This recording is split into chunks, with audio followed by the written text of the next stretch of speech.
Dear students, आज हम पढ़ेंगे प्रोकैरियोटिक सेल के बारे में। सबसे पहले जो सबसे बड़ा स्ट्रक्चर हमने ड्रॉ करना है प्रोकैरियोटिक सेल में, that structure is of chromosome. Single chromosome रहता है, बहुत बड़ा होता है, नेकेड होता है। समटाइम हम इसको प्रोक्रोमोसोम भी बोल देते हैं। और हाँ, एक और इम्पॉर्टेंट बात आपको याद रखनी है, यहाँ पे पर्टिकुलर एरिया पे ये पड़ा रहता है ना, उसको हम बोल देते हैं न्यूक्लियोइड। न्यूक्लियोलस के साथ, है ना, या ऐसी टर्म्स के साथ हमने इसको कंफ्यूज नहीं करना है। इसको हम बोलेंगे, इसको कभी कभी जीनोफोर भी बोल देते हैं। जो पहली लेयर होती है इसको हम बोल सकते हैं सेल मेम्ब्रेन, और समटाइम इसको हम प्लाज्मा मेम्ब्रेन भी बोलते हैं। जो सेकेंड लेयर होती है उसको हम बोलते हैं सेल वॉल। जो थर्ड लेयर होती है वो डिपेंड करता है, कभी कभी वो लेयर किस चीज़ की होती है, कैप्सूल की बनी हुई होती है, कभी कभी वो लेयर किस चीज़ की होती है, स्लाइमी सी जेली लाइक फ्लूइड की बनी हुई होती है। तो उसके बाद सेल की जो मेम्ब्रेन है, जो प्लाज्मा मेम्ब्रेन है, उसमें से ये आपको स्ट्रक्चर अराइज होता हुआ दिखाई दे रहा है, इसको हम बोलते हैं मेसोसोम। तो मेसोसोम्स क्या होते हैं? मेसोसोम्स बहुत हेल्प करते हैं किस चीज़ में? रेस्पिरेशन में बहुत हेल्प करते हैं। इन मेसोसोम्स के पास डिफरेंट तरह के इंजाइम्स रहते हैं। उन इंजाइम्स को सम टाइम हम रेस्पिरेटरी इंजाइम भी बोल देते हैं। ये जो रेस्पिरेटरी एंजाइम्स होते हैं किस चीज़ में हेल्प करते हैं? रेस्पिरेशन में। एक और इम्पॉर्टेंट काम होता है इन मेसोसोम्स का, और ये क्या करते हैं? सेल को हेल्प करते हैं डिवाइड करने में। उसके बाद हम यहाँ पे आते हैं। बेटा, ये क्या स्ट्रक्चर है? आपने देखा होगा यूजली जब ऐसा कुछ स्ट्रक्चर बना हुआ होता है तो ऐसे स्ट्रक्चर को हम क्या बोल देते हैं? ऐसे स्ट्रक्चर को हम बोलते हैं राइबोसोम। तो यहाँ पे मैं बहुत इंपॉर्टेंट बात चाहती हूँ कि आप लोग अपने ध्यान में रखें। वो बात ये है कि जब भी राइबोसोम की बात आएगी तो इसमें क्या है, नीट में ना बड़े इंपॉर्टेंट क्वेश्चन आते हैं राइबोसोम में से। एक तो ऐसे क्वेश्चन आते हैं कि कौन सी ऑर्गेनेलिज है, वो मेम्ब्रेन बाउंडेड है या मेम्ब्रेन उनके पास नहीं है, और साथ में राइबोसोम पे भी क्वेश्चन आएंगे। राइबोसोम पे आपको याद रखना है कि जो प्रोकैरियोटिक होते हैं उनमें कैसे राइबोसोम्स होते हैं? उनमें होते हैं 70S टाइप राइबोसोम्स।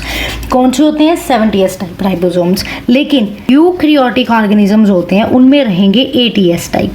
कैसे रहेंगे? 80S type. अभी आप बोलोगे कि मैम इसमें याद क्या रखना है? बेटा, इसमें ये आपने याद रखना है कि यूकैरियोटिक सेल में माइटोकॉन्ड्रिया होता है, ठीक है, प्लांट्स में क्लोरोप्लास्ट होती है, इनके पास इनके खुद के राइबोसोम्स होते हैं। तो बेटा वो राइबोसोम्स कैसे होते हैं? 70S टाइप के। ऐसे क्वेश्चन पूछ लिए जाते हैं, यूकैरियोटिक माइटोकॉन्ड्रिया में कैसे राइबोसोम्स होते हैं। तो हम क्या सोच लेते हैं, भाई यूकैरियोटिक की बात हो रही है, यूकैरियोटिक में तो कैसे राइबोसोम्स होंगे? 80S टाइप होंगे। नो। तो हमें यहाँ पे ये मेजर पॉइंट याद रखना है कि जो भी यूकैरियोटिक ऑर्गेनिजम्स होते हैं उनमें माइटोकॉन्ड्रिया में जो राइबोसोम्स रहते हैं वो कैसे होते हैं? 70S type. स्ट्रक्चर यहाँ पे 2 यूनिट्स का बना हुआ होता है। एक को हम क्या बोलते हैं? लार्ज। दूसरी यूनिट को हम क्या बोलते हैं? Small unit. तो ये साइटोप्लाज्म में पड़े रहते हैं।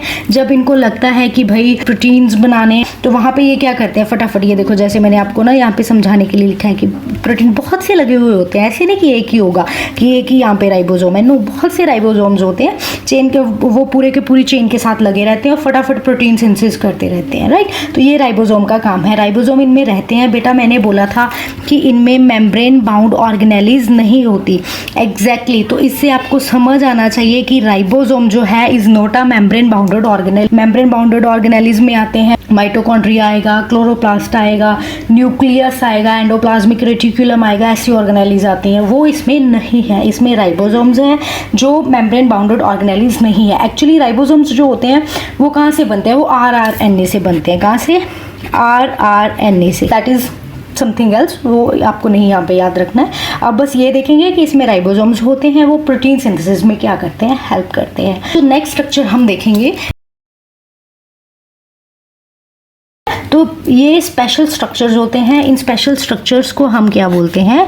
प्लाज्मिड्स। क्या बोलेंगे? प्लाज्मिड। कुछ बच्चे जो होते हैं प्लास्टिड और प्लाज्मिड में कंफ्यूज हो जाते हैं, तो इसमें बिल्कुल भी कंफ्यूज नहीं होना। प्लाज्मिड हमने याद रखना है कि प्लाज्मिड क्या होता है? स्मॉल सर्कुलर DNA होगा, प्रोकैरियोट्स में होता है, जो बहुत इंपॉर्टेंट रोल प्ले करता है। उसके बाद हम आते हैं इस पर्टिकुलर स्ट्रक्चर पे। इस स्ट्रक्चर को हम क्या बोल रहे हैं? This structure is called as pili. Pili are non motile appendages. इनको हम क्या बोलते हैं? Non motile appendages. इनका काम क्या होता है, कंजुगेशन का। जब बैक्टीरिया को अपनी कम्युनिटी को क्या करना है, वो इंक्रीज करना है, तो कंजुगेशन कर लेता है। तो कंजुगेट किसके थ्रू करता है, स्पेसिफिक स्ट्रक्चर जिसको हम क्या बोलते हैं, पिलाई। ये जो मैंने छोटे साइज वाले बना रखे हैं, इन छोटे साइज वालों को हम बोलते हैं सीलिया। सीलिया क्या होते हैं, ये पूरी बॉडी के ऊपर प्रेजेंट होते हैं बेटा, और ये मूवमेंट में हेल्प करते हैं। ये वाले स्ट्रक्चर जो मैंने यहाँ पे बना रखे हैं, इन स्ट्रक्चर्स को हम क्या बोल देते हैं, फिम्ब्रिए। ये भी नॉन मोटाइल होते हैं। ये फिम्ब्रिए क्या करते हैं, अटैचमेंट में हेल्प करते हैं। बैक्टीरिया को कहीं उसको अटैच होना है किसी पर्टिकुलर स्ट्रक्चर पे, तो वहाँ पे फिम्ब्रिए हेल्प करेंगे। सीलिया जो होते हैं छोटे होते हैं, पूरी बॉडी पे प्रेजेंट है, ये मूवमेंट में हेल्प करते हैं, जबकि फिम्ब्रिए जो होते हैं ये नॉन मोटाइल होते हैं। पिलाई जो होते हैं वो भी नॉन मोटाइल होते हैं, और वो किस चीज़ में हेल्प करेंगे, वो हेल्प करते हैं कंजुगेशन में। अब इस सब के बाद हमारे पास एक ही इम्पॉर्टेंट स्ट्रक्चर बचता है जो हमने अब तक डिस्कस नहीं किया, तो इसको हम यहाँ पे लिख लेते हैं, फ्लैजेला। फ्लैजेला मोटाइल होते हैं। मोटाइल होने का मतलब क्या है कि ये मूवमेंट में हेल्प करते हैं।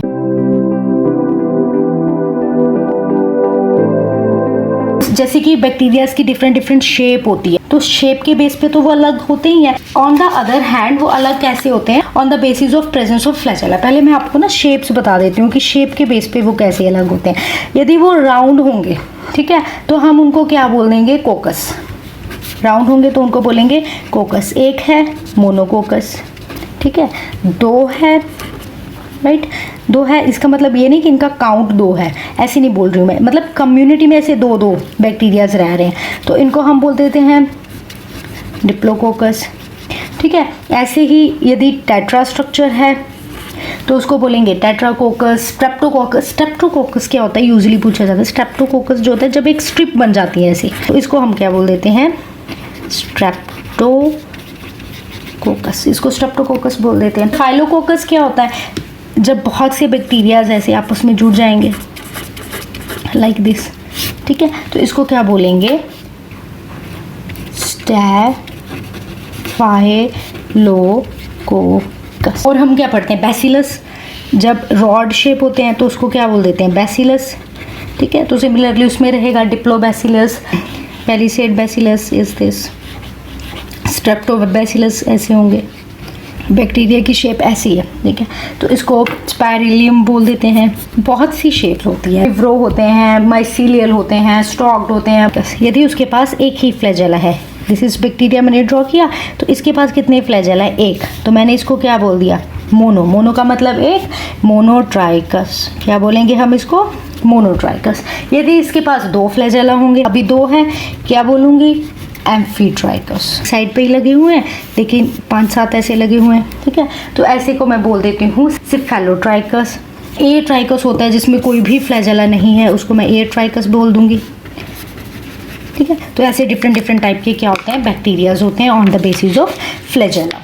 This was all about the structure of prokaryotic cell. फटाफट इसको रिवाइज कर लेते हैं। जो सबसे बड़ा मैंने स्ट्रक्चर देखा था, इस स्ट्रक्चर को मैंने क्या बोला है कि क्रोमोजोम है, एक ही क्रोमोजोम होता है, और इस एक क्रोमोजोम को हम समटाइम प्रोक्रोमोजोम भी बोल देते हैं। इस पर्टिकुलर एरिया में यहाँ पे ये जो डीएनए प्रेजेंट है इसको हम न्यूक्लियोइड बोलेंगे। उसके बाद इसकी 3 मेम्ब्रेन होती है, उसके बाद जो मेम्ब्रेन आती है उसको सेल वॉल बोलते हैं। उसके बाद जो मेम्ब्रेन आती है वो 2 तरह की होती है, सम टाइम वो कैप्सूल होता है मतलब हार्ड होती है, सम टाइम वो स्लाइमी होती है, जेली जैसी होती है, ग्लाइकोकैलिक्स से बनी हुई होती है। इनमें राइबोसोम्स होते हैं, वो 70S टाइप राइबोसोम्स होते हैं। यूकैरियोट्स में 80S टाइप्स होते हैं। यूकैरियोटिक सेल का जो माइटोकॉन्ड्रिया क्लोरोप्लास्ट रहेगा उसमें 70S टाइप राइबोसोम्स रहेंगे। ट्रांसक्रिप्शन ट्रांसलेशन मतलब आरएनए और प्रोटीन बनने की प्रोसेस जो होती है वो साथ में चली रहती है, वो एक ही कंपार्टमेंट में होती है, जिसको जो साइटोप्लाज्म वाला कंपार्टमेंट होता है।